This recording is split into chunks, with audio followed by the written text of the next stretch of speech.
ቁርአን ምን አለ ማለት ትቶ ኢማሙ ሻፊዒ ምን አሉ? ነብዩ አለይሂ ሰላቱ ወሰላም በዚህ ጉዳይ ላይ በዚህ ጥያቄ ላይ ምን አሉ ማለት ትቶ ኢማሙ አቡ ሐኒፋ ምን አሉ?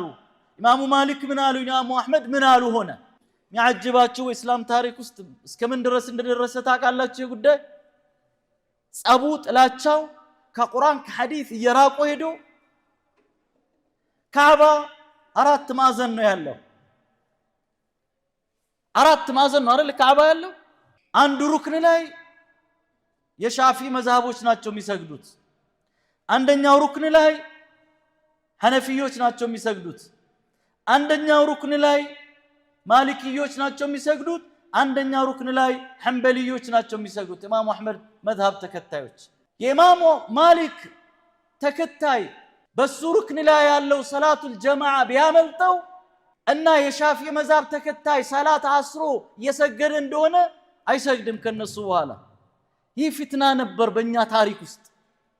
ላኪን አላህ ስብሓነሁ ወተዓላ ቢጁህድ ጀሃቢዘት ልዑለማ ታላላቅ ዑለሞች ሙጃሂዶች ባደረጉት ትግል ይህንን ነገርን አስድቶ ኡማው መዝሐብ ምንነትን እንዲረዳ አድርጎታል። እኛ የታዘዝነው እተቢዑ ማ አንዘለ አላህ፣ አላህ ያወረደውን ተከተሉ።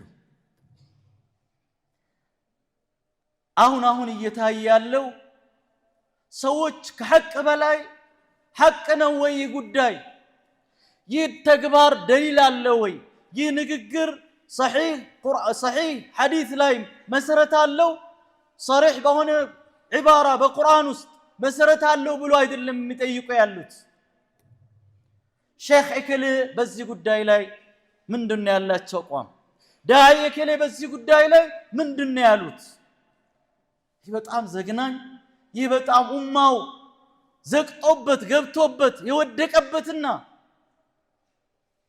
በተወሰነ ደረጃም ቢሆን የወጣበት ዳግም ወደ ዝቅጠት መመለስን የሚያመላክት ነው።